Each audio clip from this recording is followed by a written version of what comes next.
বারবারের মতন এবারও ধরেন আমরা আশা করি যে ভালোভাবে পূজা করব এবং এবারও মানে আমাদের কোনো কিছু কমতি করতেছি না, বারবারের মতনই করতেছি। আমাদের পর্ব একটু যেমন ধরেন আমাদের ধর্মীয় ইস্যুতে যেমন বিগত দিনই ধরেন দুপুরে ছিল যেটা, সেটা এবার সকালে হচ্ছে পূজা। বোধন হচ্ছে ঘুমিয়ে আছে, এটাকে জাগ্রত করা হয়। হ্যাঁ, জাগ্রতর ভিতর দিয়েই শনিবার দিন ষষ্ঠী পূজা, অধিবাসের মধ্যে দিয়ে আমাদের এই দুর্গোৎসব শুরু হবে। আমরা রীতিনীতি পূজার যে দুর্গাপূজার যে প্রধান যে নিয়মাবলীগুলো আছে আর কি, সেগুলোই আমরা যথাযোগ্য সাথে পালন করি আর কি। ষষ্ঠীতে অধিবাস হয়, বোধন হয়, এইগুলোর পরে তিথি আছে সপ্তমী তিথিতে পূর্ণাঙ্গ পূজা হয়, অষ্টমী তিথিতেও তাই হয়, নবমীতেও তাই হয়, দশমীর ভিতর দিয়ে দর্পণ বিসর্জনের মধ্যে দিয়ে দেবী চলে যান আর কি। 172 বছর ধরে আমাদের দুর্গা উৎসব হয়ে আসছে। এ পর্যন্ত আমরা আসলে শুনিনি এখানে কোনো অপ্রীতিকর ঘটনা ঘটেছে। আমরা সবাই মিলে সম্প্রীতির সাথেই আমাদের পূজার কার্যক্রম চলে। আমাদের মন্দিরের পাশে একটা মসজিদ আছে, খুব কাছাকাছি আর কি। ওনারা ওনাদের ধর্মের যে কার্যক্রমগুলো আছে ওনারা ওনাদের মতো করেন, আমাদের পূজার কাজগুলো আমাদের মতো করে চলে। কখনো আমরা বাধার সম্মুখীন হইনি যে এটা করা যাবে না, সেটা করা যাবে না, এরকম কোনো ঘটনা আজ পর্যন্ত ঘটেনি। এই বছর আসলে বিভিন্ন জায়গায় কিন্তু কিছু বিশৃঙ্খল ঘটনা, কিছু প্রতিমা ভাঙচুরের ঘটনাকে কেন্দ্র করে আমরা এবং আমাদের সম্প্রদায়ের কিছু লোকজন একটু ভীতু সন্তুষ্ট আর কি। দুর্গাপূজা চলে আসছে, আমরা খুব প্রতিবারই আমরা আনন্দ বোধ করি, আনন্দ উদযাপন করি, ঘোরাঘুরি করি, ছেলে মেয়েদের নিয়ে আমাদের ফ্যামিলি সবাইকে নিয়ে আমরা ঘোরাঘুরি করি, যাতে এবারও আমরা সেভাবে ঘুরতে পারি। আপনাদের কাছে আমরা এইটুকুই মানে কাম্য করছি, যাতে আপনারা আমাদের এই সহযোগিতা দেন। আমরা যাতে আগে যেমন আমরা পালন করছি কোনো অসুবিধা হয়নি আমাদের, আমরা ফ্যামিলি নিয়ে ঘুরছি, আমাদের কোনো সমস্যা হয়নি, যাতে আমরা এবারেও একই রকম করতে পারি। মানে দেশের অবস্থা এখন তো আপনারা সবই দেখছেন, আশেপাশে অবস্থা খুব একটা ভালো না। আমরা আমাদের কুষ্টিয়া জেলার কুমারখালী থানায় আমরা অনেক ভালো আছি, আমাদের সবাই অনেক প্রোটেক্ট দেয় আমাদের।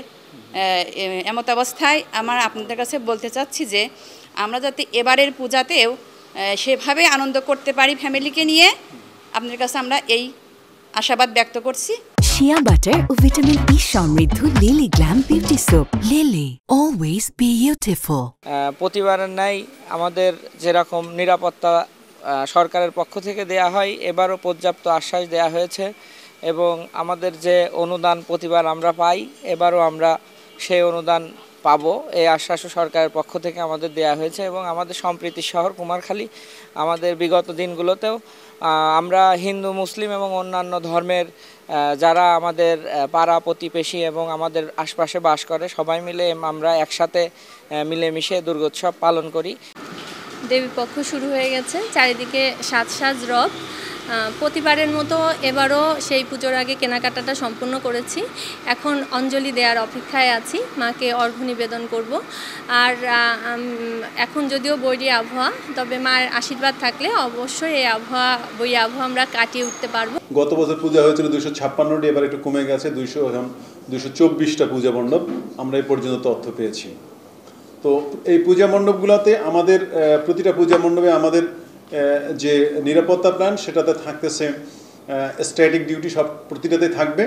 একই সাথে 5 থেকে 7টা পূজা মণ্ডপকে নিয়ে একটা করে মোবাইল পার্টি থাকবে। এটা হচ্ছে আমাদের পূজাকে কেন্দ্র করে আমাদের নিরাপত্তা। একই সাথে আমাদের ডিএসবি এবং আমাদের কাছে এরকম তথ্য আছে যে এবছর টোটাল আপনার 176টা, 224টার মধ্যে 176টা পূজা মণ্ডপ গুরুত্বপূর্ণ বা যেখানে কিছুটা হলো থ্রেড আছে, আর 48টা আছে সাধারণ প্রকৃতি, যেখানে মনে করা হচ্ছে যে অত বেশি সমস্যা নাই, অর্থাৎ যেখানে মানুষজনের সমাগম সবসময় থাকে সেগুলো খুব বেশি সমস্যা হয় না, বরং যেগুলো রিমোট জায়গা থাকে যেখানে ফোর্স পৌঁছানো সময় লাগে সেগুলোকে একটু ভালনারেবল ধরে নেওয়া হয়। তো আপনারা ইতিপূর্বে বলেছেন যে কুষ্টিয়াতে এখন পর্যন্ত কোনো পূজা উদযাপন করতে গিয়ে কোনো অপ্রীতিকর ঘটনা ঘটে নাই। আমিও তাই দেখতেছি যে এখানে বাংলাদেশের বিভিন্ন জায়গায় যদিও কিছু বিচ্ছিন্ন ঘটনা ঘটেছে, এখানে এখন পর্যন্ত এরকম রিপোর্ট নাই।